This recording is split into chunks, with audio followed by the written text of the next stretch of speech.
When you first look at an Italian owl, the thing that jumps out is that it's a small, compact pigeon with a short, broad body carried nice and horizontal. The neck is medium in length, the legs are a bit longer than average, and the head, oh yeah, the head is short, broad, and nicely angular. When the bird is alert and moving, it kind of leans forward and stands up on its toes a bit. Put all of that together and, I guess you could say the Italian owl just looks elegant, balanced, pleasant.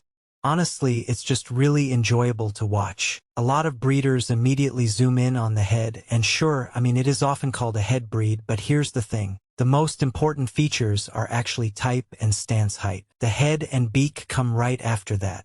So, if you really want to understand this breed, it makes sense to step back, look at the whole bird first, and then move in closer. So, the Italian owl should look small, short, and broad, with the body held flat and horizontal. The legs should be clearly longer than medium length, and the neck should sit right around medium as well. Now, back in the day, people aimed for extremely high-stanced birds. Oh sure, that was the idea, but in reality it was never truly achievable. These days, what we're actually looking for is a clear, balanced, medium leg height. That's the sweet spot. Ideally, the bird divides visually into 3 equal parts. 1/3 neck, 1/3 body, 1/3 legs. Sounds simple, right? Well, not always. A lot of birds, especially hens, tend to be short on leg length, and oh man, that immediately throws off the whole look. When you see a good Italian owl for the first time, it should just look attractive. No overthinking it. And that only happens when this 3-part balance is right.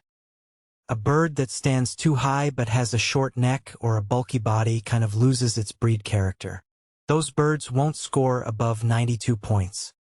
The rear of the body needs to be short, with wings that are well lifted and resting neatly on the tail. The tail itself should be short, well closed, and carried just slightly above horizontal. And listen, slightly is doing a lot of work here. It should never turn into that steep, tail-high stance you might see in German Medinas. Lately, more Italian owls have started showing that kind of tail carriage, and judges are absolutely right to penalize it. No debate there. On the other end of things, birds with a downward-sloping stance have mostly disappeared from shows. And if one does pop up, don't know. It's not scoring higher than 92 points. Long, narrow birds are also pretty rare these days, which, oh yeah, that's actually a good thing for the breed. The neck should be medium in length, broad where it meets the chest, and then tapering toward the head. It should sit slightly pushed back, nicely extended, with a gentle bend. You also need a clearly visible but light throat wattle, and the lower beak must stay free. At the front of the neck, the Italian owl needs its signature feature, the jabot. A proper jabot runs from the throat down onto the chest, with feathers growing forward on both sides. Lately, though, we've been seeing too many birds with jabots that are too short, poorly developed, or only formed on one side. And yeah, that's a fault. The chest should be broad, well-rounded, and carried slightly forward. Wing bows can stand a little away from the body, but they should never stick out in front of the chest. The back needs to be broad, flat, and horizontal with proper back cover feathers. Birds with poor back coverage show things like saber feathers and, honestly, shouldn't be considered further. Feather quality, oh boy, this really matters.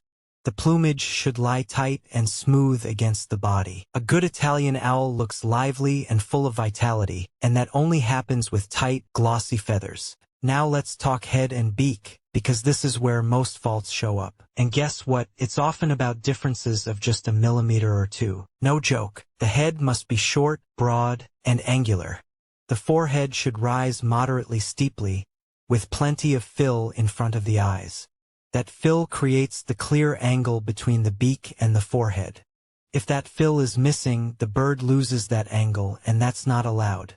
A straight forehead line?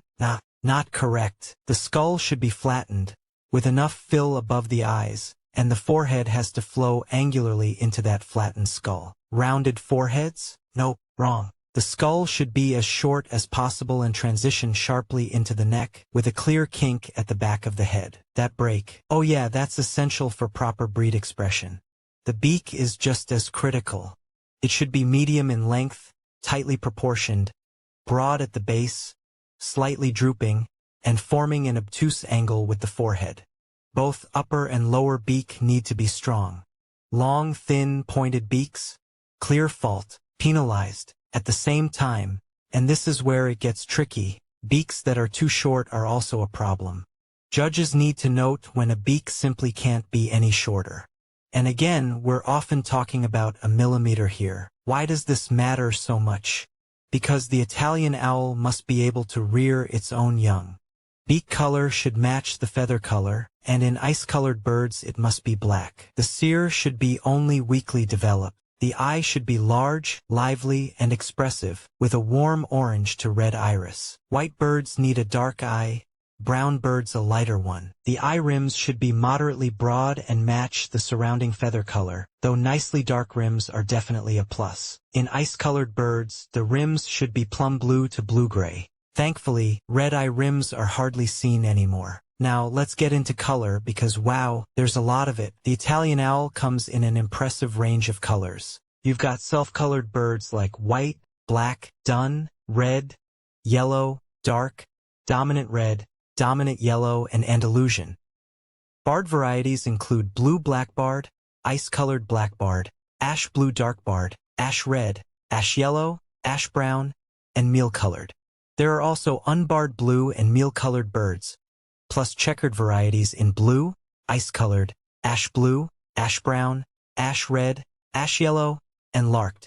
Grizzles are recognized in blue, ash red, and ash yellow. Pied birds exist in black, blue, ash red, and ash yellow. And on top of all that, multicolored birds, kite, gold dun, red agate, yellow agate, deroy, and black speckled. Oh man, it's a serious lineup. For color quality, the general rules apply.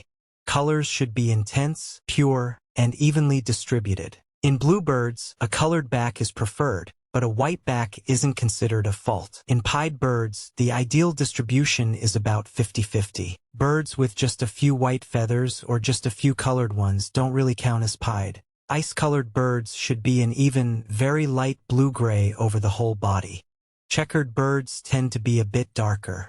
The goal is the lightest possible ice color without any white feathers. Tail band and wing bars should be very dark gray, almost black. In checkered varieties, the goal is the best checker pattern possible. This is easiest in blue and ice-colored birds. In ash red and ash yellow, the pattern is usually softer and less distinct. Care-wise, the Italian owl is easygoing. It doesn't ask for much, and because of its small size, it's perfect if you've got limited space. These birds are active year-round, always moving, always doing something. Breeding works really well. They mature quickly, breed monthly, and incubate fast. Italian owls can be kept with larger breeds without any trouble. They're agile, quick, and always manage to get their share at the feed trough. In recent years, more and more breeders have discovered this breed. It's suitable for everyone, from complete beginners to experienced breeders, and good starter birds are usually easy to find. Sounds good, right? Did you find this interesting? Then be sure to leave a like and subscribe for more videos about our fancy pigeon breeds. Thank you for watching and see you next time.